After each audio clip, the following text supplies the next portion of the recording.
Hi everyone, welcome back, or welcome if you're new to this channel.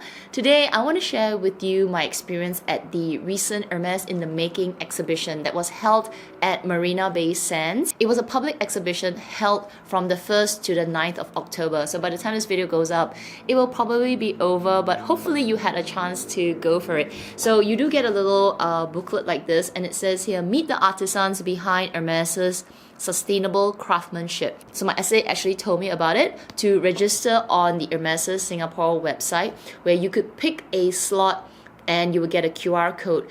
If you were just walking by at Marina Bay Sands and you did not see this invitation, or you did not hear about it, but you walked past and you saw this big installation outside Marina Bay Sands, there was actually a line for the public to just wait in line for a space to go in. So it's not like it's very exclusive, but you do need to have a booking before you go in, either before the event or at the event. Just wait in line for a little bit. So I spent about an hour and a half in the whole space.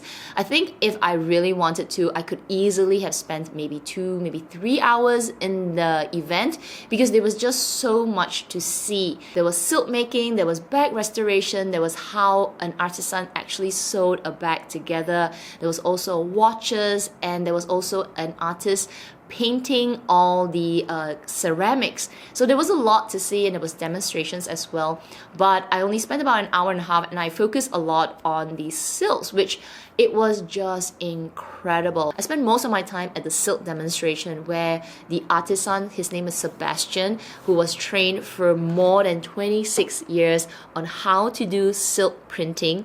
It looked so easy, but based on what the narrator was sharing, he was saying that Sebastian would know what kind of bar to use depending on the thickness of the paint or the ink, how flexible the bar was, or even how much pressure to put as he printed the silk.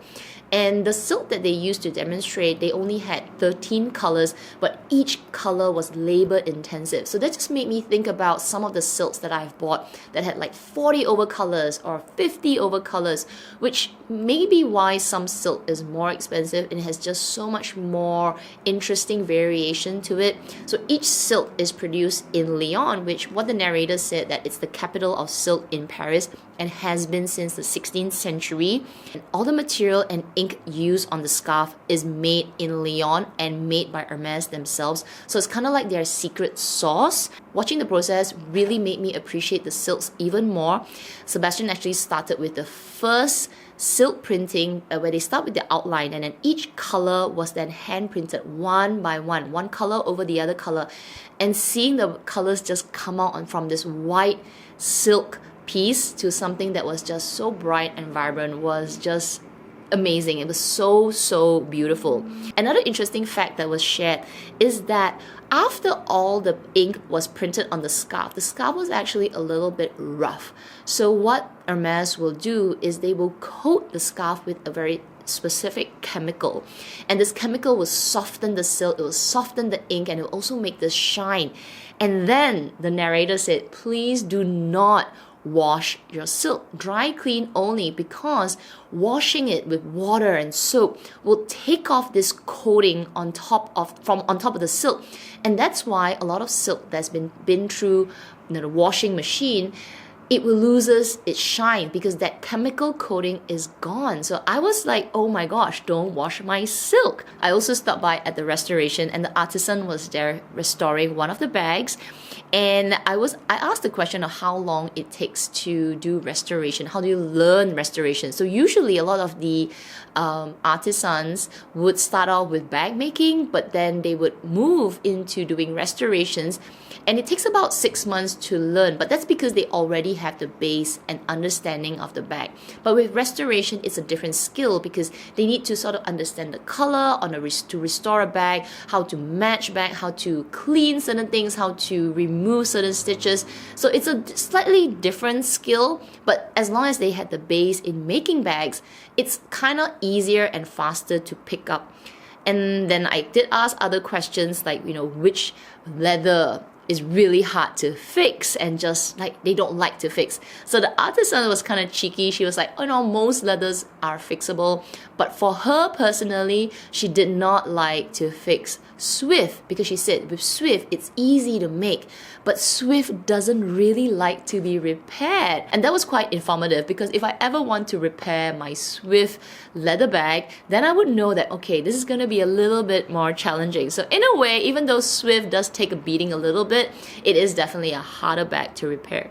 With Epsom, because we always hear that Epsom is hard to repair, she actually said that, you know, Epsom is actually really okay. It depends on what kind of damage is it. But if you get a scratch, whether it's Epsom, Togo, you know, whatever leather it is a scratch, and the artisan will do their best to make it less obvious. At the watch section, the artisan was taking apart one of the watches, and it was so interesting to see the artisan just using one side of his eye. So apparently his left eye is his preferred eye to just do all these super minute micro details. And he said that he likes to use his left eye because he can sort of control the strength of his left eye.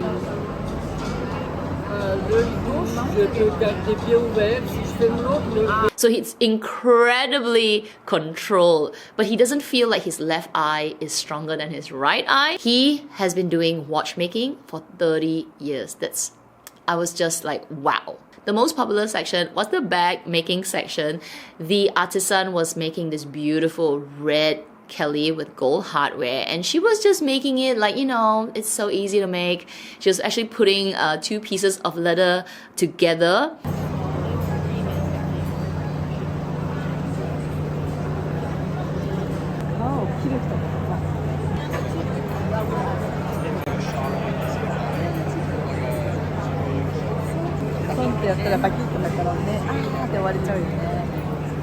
Unfortunately, I did not stay very long at that section because, as you know, it was very, very crowded and I also had to run off. But I'm pretty sure that section was just amazing. In the middle of the entire hall, there were three really iconic looking bags. They were big. I think they were maybe vintage bags.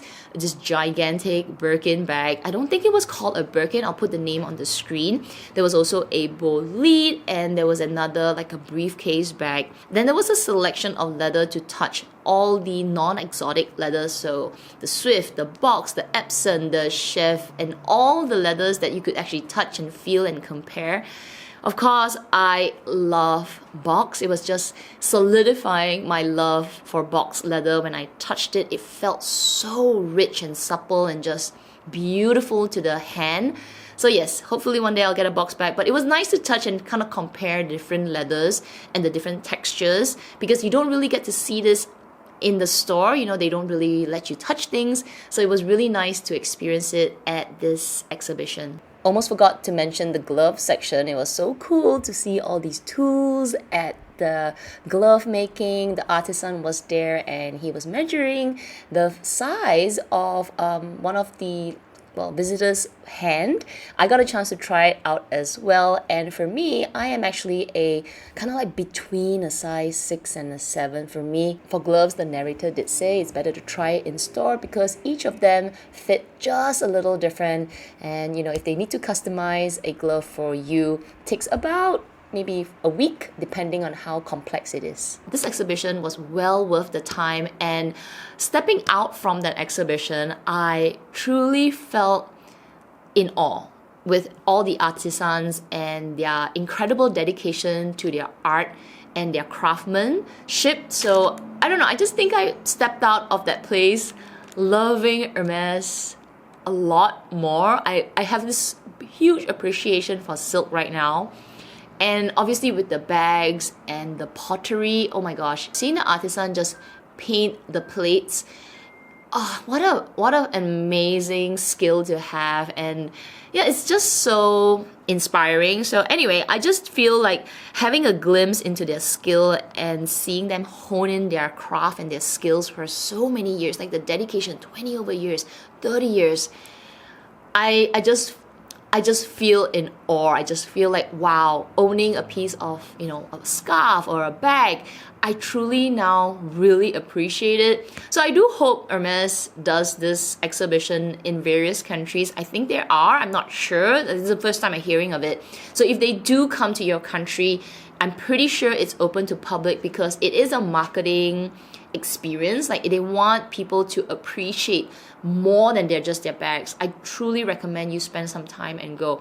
Spend more than 1.5 hours. I wish I spent a bit more and waited for the next demonstration, but it was raining, it was a little messy, and I had to go and do my thing. So yeah, if they ever come again, like, I would allocate more time and just go to each section and just chat with the artisans, because they had the interpreters there. It was really nice, and they were just so friendly. So I think they really appreciate us just really oohing and eyeing over their skill, that maybe on an everyday basis as they're doing their work, it's not so, it's not awed by everyone, because they're among their colleagues.